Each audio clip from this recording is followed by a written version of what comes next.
Hello and a very warm welcome to you all. I'm Vikas Nangia with another episode of CyberWatch, a program through which you get to meet technocrats, entrepreneurs, and subject matter experts. Ladies and gentlemen, the COVID-19 pandemic served as a catalyst for forcing digital transformation, and during that time, we all witnessed major educational improvements. On the program today with our two special guests, we will discuss on the topic enabling Gen-XForce and role of university in this mission. My first guest on the program is an industry veteran, Lalit Ahluwalia, the founder and CEO of DigitalXForce and iTrustXForce. My second guest on the program is cybersecurity leader at NTTData and adjunct professor at University of Texas, Dallas, Tejas Shroff. Tejas and Lalit, thank you so very much for joining us on TV Asia's CyberWatch. Thank you, Vikas, for having us. It is a pleasure to have you both on the program. And I was just wondering, while you're working at NTTData, what really inspired you to be an adjunct professor at University of Texas, Dallas? So, like everything, it started small. I went and delivered a lecture at a cybersecurity club at UT Dallas. And then somehow they approached me and I approached them. Probably the interest was mutual, that maybe I should try and teach a course, because probably something which I talked about maybe piqued people's interest and we both connected. I started teaching one course and it's been 5 years. So looking back, it's been a journey, but at the same time, it's been a very fruitful journey. Now I'm looking forward to doing that every semester, because honestly, this keeps me sharp. Because when you're dealing with this today's generation, they keep you sharp. Absolutely, they keep you on the toes. The questions that they have, the queries that they have, that is just unbelievable. What I want to dive deep and understand is your interest in cybersecurity that you wanted to take and start teaching it. So talk about that part. So I've been following your show, and I know you've been talking about that this show is meant for people from ages 8 to 80. Absolutely. I would actually go and take a step backwards and say this show is meant for people from ages, babies 8 months old to 80-year-old. And how's that? Just when you start developing your teeth and how you start developing your hygiene. Likewise, the 8 months start holding phones, start holding tablets in their hands, and they are furiously clicking around. So that could mean they could be subject to the cyber attack. Lalit, before I reach out to Tejas and I ask about how an 8-month-old baby could be, consuming technology and cybersecurity, what is the relevance over there? The question that I asked Tejas, I need to ask you as well. Talk about your interest, so much of passion and commitment of yours that I see in the area of cybersecurity. What really keeps you so motivated? I think because the simple answer to that one is ask any artist why they spend hours, days and nights. Because it's a fulfillment, is their passion. You can don't count hours when you do that, because you're enjoying it. Yeah. This is my way of fulfilling myself, giving back. It actually fulfills me. It's not only just keeps you sharp, but it also keeps you tuned. It makes you relevant. And I had a very similar conversation with another one of my college mate, even today itself. So what is it that really motivates you, really do this? I said, there are few things which we do and we aspire to become career-wise and everything. That happens. But those materialistic things, when they fade away, what really sticks with you is this non-materialistic, which you can never put any weightage on. Right. That's really my big drive. But I'm very excited to see how an 8-month-old becomes the Gen-XForce, for the tomorrow. One thing I will definitely say though is we talked about CyberXForce, the gaming experience. I think every parent sitting at home will say how kids of today give them the iPad and they're tune. What if they're playing the CyberXForce game? Right. That doesn't stop an 8-month-old baby either. Right.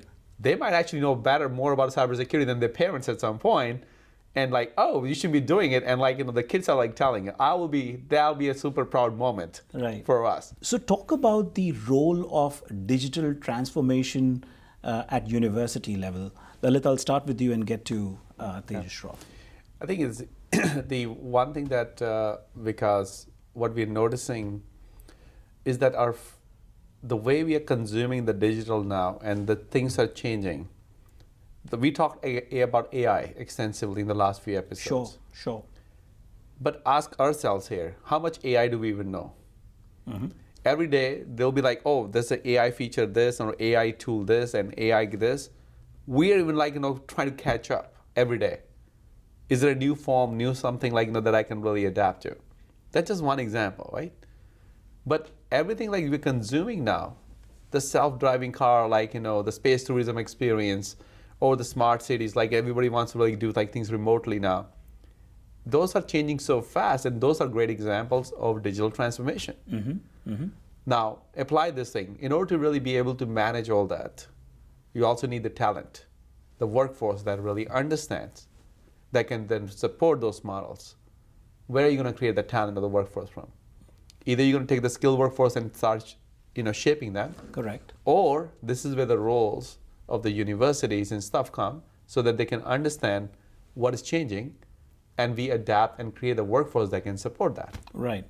And hence why the digital transformation with all these models have now challenged all the different universities. From my recent trip to India, one thing that I was amazed, India में जब हम graduation कर रहे थे, हमारे यहाँ पे कोई concept नहीं था startup का या ventures का या कुछ भी. Not in back of the back. हमारे यहाँ पे था कि हाँ भी बच्चे लोग अपनी अच्छी पढ़ाई कर लो, डिग्री ले लो और नौकरी पे लग जाओ. Sure. या जिनके मतलब businesses थे, they will go to business. I went to 3 different universities on my recent trip to India.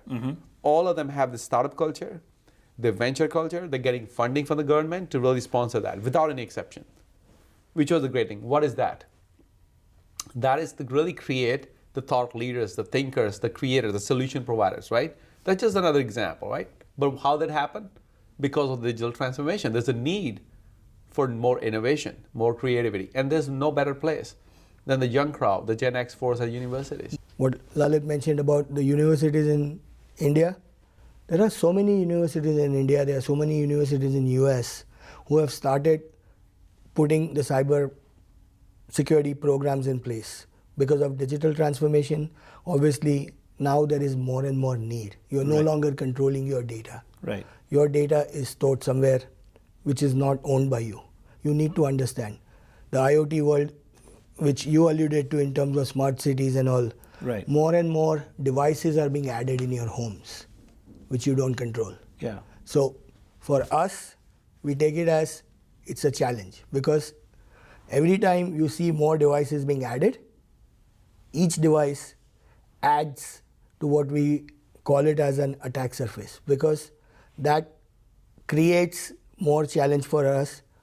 I also put it as more opportunities for us. Correct. Because then everyone needs to know, because you cannot have professional guys come and take care of your home security, right? Every time, घर में सबको तो करना ही पड़ेगा. बिल्कुल. So it's important that you have, and the Gen X starts learning it and protecting their own homes to begin with. Yeah, that's interesting. And you know what, as a follow-up, although it's time for us to take a short commercial break over here, but as a follow-up, since we're talking about enable Gen X, I want to understand from both of you how to be an enabler, starting from home and then at the university level. We'll be right back after these messages.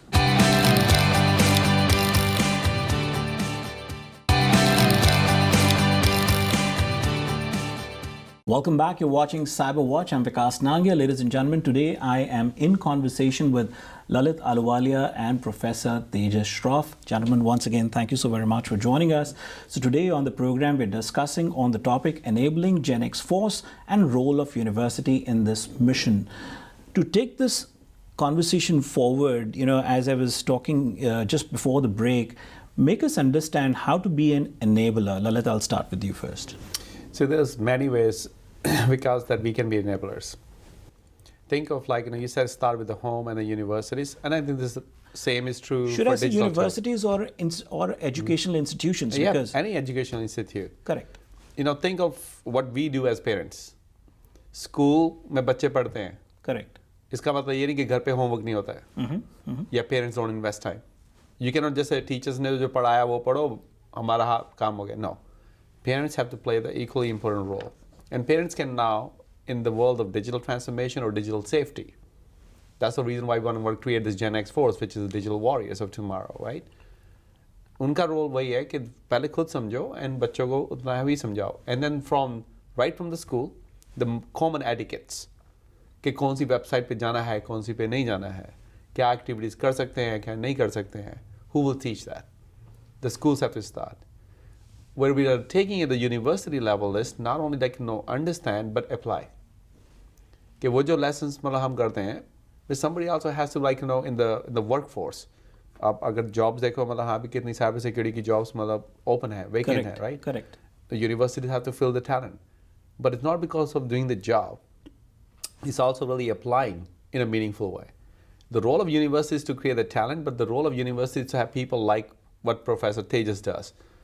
Go and like take the real life experience, what we are experiencing in the corporate world, learn from that, and then give that education and experiences back or share with the grooming kids. Because theoretically, they can only read the books and like understand the subject. Right. But how to apply that will not happen until like they see like, oh, this is what the organizations deal with. This is how you can really do that. So I think at all levels there's role playing from parents to the school kids, like high schools or like kindergarten to like onwards. But then more importantly, when it comes to university, that role also shifts, becomes creating responsible digital warriors that can actually protect and provide the digital safety. Tejas, you'd like to add what, Lalit? I would add a couple of things, saying what university does is kind of make sure that you are able to take that theoretical knowledge, and with a number of my esteemed faculties, we are able to go in and try and make sure that there is a relevance to that theoretical knowledge. Because it's like going to a law enforcement, right? Right. You tell someone, stealing को रोकना है तो कैसे रोकना है? Right. But it has to be a combination of both theory and practical. Correct. Right? Correct. So that's why theory will help you do kind of a top-down approach. Practical will help you make that knowledge and get the bottom up, and somewhere in there दोनों align होंगे. Right. So that's when you actually understand what is being taught is being applicable. Because if you tell someone कि network में somebody tried to break in, you don't understand till you actually see that happen. Correct. What are some of the strong pillars of digital transformations? When you reach out to the students, what are their queries?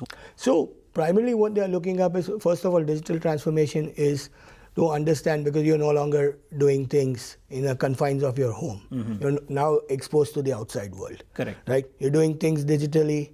So the audit trails are there for everything. You cannot go, घर में किया कुछ खत्म कर दिया, side में trash करके रख दिया. Now your audit trails are out there, but which is also the advantage and a disadvantage. Right. Because what you did can be seen by the world, can be exposed to the outside world if it's a good thing. But if you make one mistake, it also goes out. So you have to be very careful. So you need to do your planning first. You're putting up your data in somebody else's control, so you need to make sure that you're taking measures to protect that. So when you are selecting your digital transformation vendor, you're basically selecting it correctly. You are doing everything that you would do in your own setup, but at a much higher level. So you have to prepare and plan well in advance. Right, right. Would you like to add? Yeah, I think because the other thing which I will change is a little bit of the flavor of that. Sure. And which is very important. At universities, right, like, when we bring the subject of digital transformation and cybersecurity, unfortunately, a lot of people think this is technology-based problems. And hence, if you really even look at, like, and you can vouch for that, a lot of the kids, like, from the computer science major, information system major, or engineering, Right. and, let me also do cyber. How many times you really see, like, commerce or arts and other students, other disciplines, really taking the subject of cybersecurity, because there is a gap in understanding. And I'll give you another example of where people have to start understanding. When we talk about the women, much women in cybersecurity, there's a reason, because we can't tailor it more tech geared subject. Right, right. What is the most or the strength of women, students, or the girl students? Emotional IQ. They understand the problem and they evaluate a little differently. And there's so many disciplines within cyber, like understanding hackers' mindset. You don't deal with the technology. So it has a lot to do with psychology. Psychology. Who can really play that role? The psychology majors or people who are studying that. Who can really craft the things which saying the AI based or this design thing. People who are in the art subject.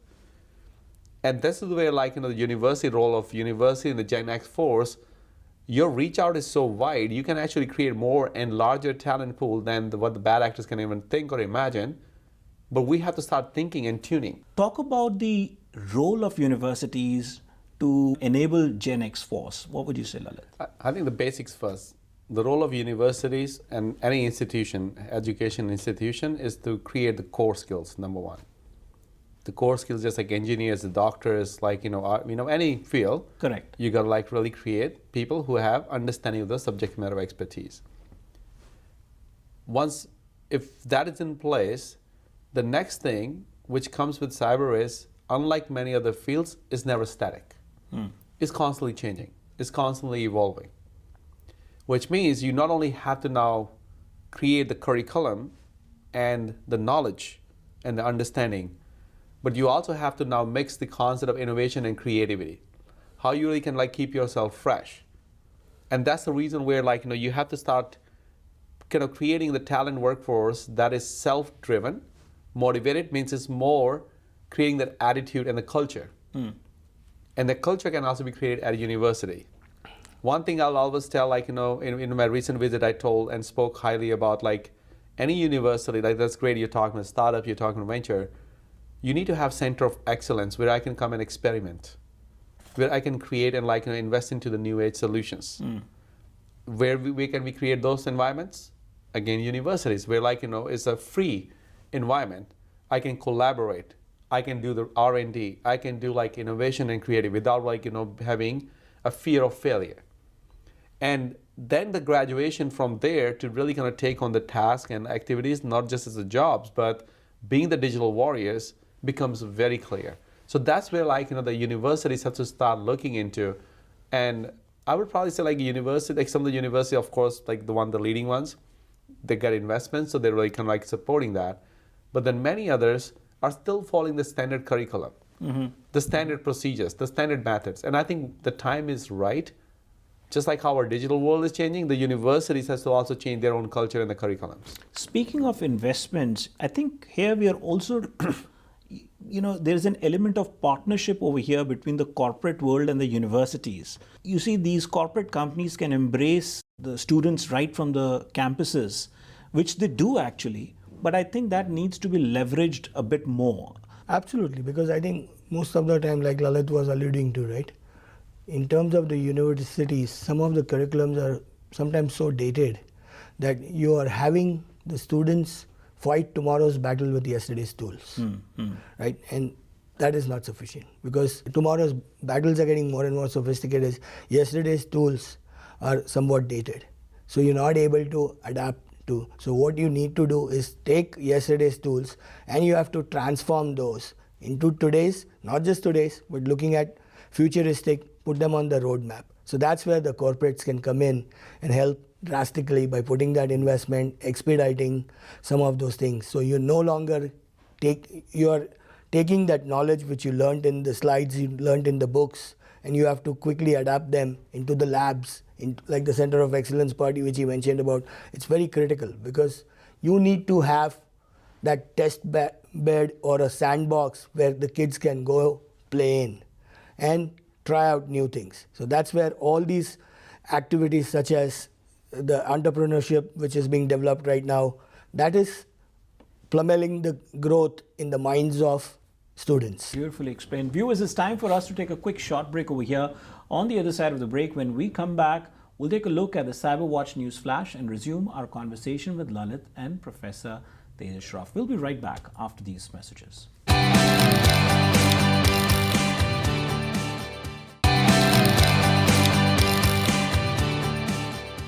Welcome back. You're watching CyberWatch. Ladies and gentlemen, today I am in conversation with Lalit Ahluwalia and Professor Tejas Shroff. We'll continue our conversation with them on the topic enabling Gen-XForce and role of university in this mission. But before we do that, first let's take a quick look at the CyberWatch News Flash. The United Nations Development Programme, UNDP, has fallen victim to a cybersecurity breach. The agency, responsible for spearheading international development efforts, announced that it is investigating a cybersecurity incident that occurred at its Copenhagen office. According to UNDP's statement on March 27th, the organization received a threat intelligence notification about a data extortion actor stealing sensitive information. The threat actors managed to gain access to certain human resources and procurement data, raising alarms within the agency. 2 weeks later, on April 3rd, the ransomware gang known as 8base claimed responsibility for the attack, boasting about uploading a vast trove of confidential data. This allegedly included invoices, receipts, accounting documents, personal information, employment contracts, and other sensitive files. Let's take our conversation further, on our topic. I've often seen parents and students having less information to take their career, pursue their dreams in the area of cybersecurity. In terms of counseling, what subjects they should be pursuing at the university level, which could help them make a good place for themselves in the corporate world, guide us through. I'll start with you, Professor Shroff, first. So a couple of things what they need to do. One, as Lalit was mentioning in the previous segment, that what people do is they get their degrees, right? Mm-hmm. And then once they have their diplomas, they're out of the university. Then whatever changes over the course of life, they're not going back and getting, like, I'll do my other bachelor's or master's or something to catch up on the new education. You're right. Learning on the job. And most of the times, the job where you landed becomes your learning ground. Right. So that's the area which you pick up. So in terms of cyber, you need to be aware of what is happening in the world, mm-hmm. what is happening, where the things are changing.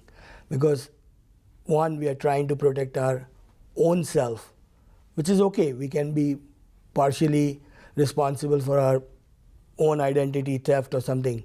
But now the critical infrastructures, the world, global terrorism, etc., those are the topics.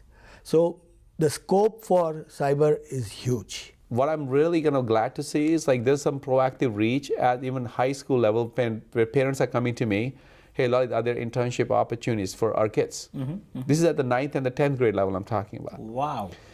And they're reaching out because they want to really get that exposure. Correct. Early exposure. Early exposure. And I like it because we do provide those opportunities. Even we have this initiative, Inspire CyberX Excellence, mm-hmm. where we train high schoolers for the high schoolers mm-hmm. so that they can become the brands. They can be the mentor-mentee programs, right?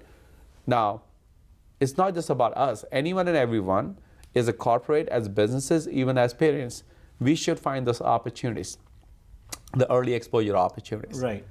That's another way to know where your interests really lie. Once you understand your interests, the other thing is as much as I want to force my son, who is a good baseball player, to be a baseball, if his heart doesn't lie and he doesn't have passion, it will die off. Sure.